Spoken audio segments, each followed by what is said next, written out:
Once upon a time, in a small quiet village where I grew up, there lived a poor blind beggar named Malik. He used to sit every day on the lonely path that led to the stream, and everyone in the village knew him. People were kind to him. They often dropped coins in his bowl and brought him food. Malik was always grateful, though nobody really knew where he came from. He was just there, always by the stream. One evening, while I was walking home from the stream, I saw Malik lying asleep near the bush. Out of curiosity and selfishness, I peeked into his bowl and saw money. Without thinking, I quietly picked up the bowl and tried to sneak away. But just as I was about to leave, Malik vanished right before my eyes. I froze. My heart pounded with fear. I dropped the money and ran home like I was being chased by a ghost. I locked myself in my room, terrified of what had just happened. Later that night, something strange began to happen. My legs started itching badly. I applied some ointment, hoping it would go away, but the itch worsened. I managed to fall asleep, but when I woke up, I screamed in horror. My legs had turned into goat legs. My father, Mr. Adil, rushed into my room, shocked at what he saw. I was so scared that I lied. I told him Malik had begged me for money, and when I didn't give him any, he cursed me and vanished.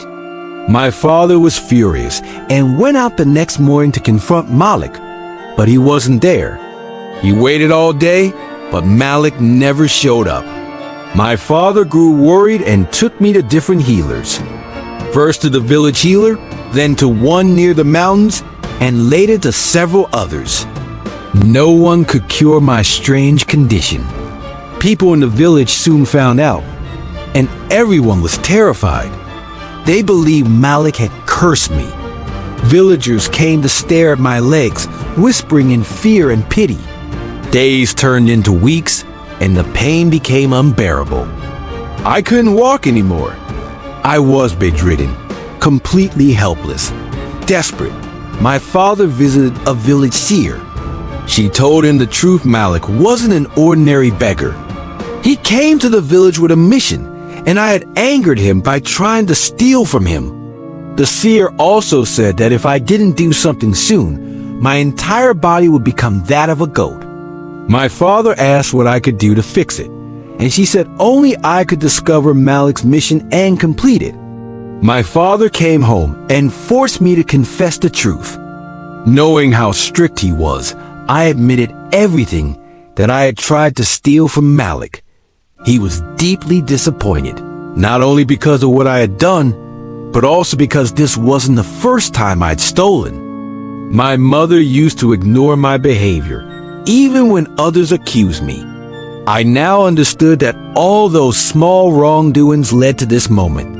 Determined to make things right, I went back to the path where Malik used to sit and waited, hoping to understand what he wanted. I sat for hours. People stared, whispered, laughed, and mocked me. Two girls even bleated like goats, making fun of me. I cried and wanted to disappear. But the next day, I came back, and the next. One rainy afternoon, I found shelter in a small hut near the stream and discovered an old woman inside. She was sick and lived alone. I cleaned her home and cooked for her. She thanked me with so much warmth, and for the first time in weeks, I felt a small piece of peace. The next day, I returned to the same spot. A sad little boy passed by, heading to the stream. Something about him touched me, so I asked if he was okay. He burst into tears.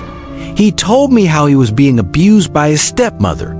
His father had died, and his mother had abandoned him after birth.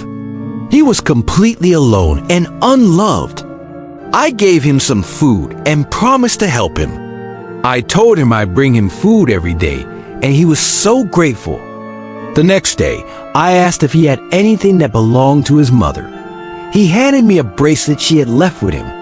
That evening, when I returned home, I found a powerful spiritual woman in our house. My father had brought her from a distant village to help lift my curse. When she saw the bracelet in my hand, she froze and asked where I got it. I explained it came from a little boy in the village. She began to cry and told me that the boy was her son. Years ago, her family took him away because they feared she wouldn't accept her spiritual calling if she had him. They hid him with a strong spell, even from her magical powers. She begged me to take her to him. I led her to his hut, and when we arrived, his cruel stepmother was beating him again. The woman, now furious, shouted a spell and turned the stepmother into a goat. At that very moment, my own goat legs returned to normal. The curse had been broken. It turned out, Malik the blind beggar was the spirit of the boy's father, watching over his son, waiting for someone kind and brave enough to help him. His mission was to find someone who would care enough to save the boy. I was that person. Helping that little boy and reuniting him with his mother lifted the curse. I returned home filled with joy and peace. That experience changed me. I learned my lesson never to steal, never to lie, and always to do what is right. From that day on, I became a better version of myself. Moral of the story: every action has consequences. If wrong behavior isn't corrected early, it can lead to serious trouble. We must always be honest, take responsibility, and do the right thing even when it's hard.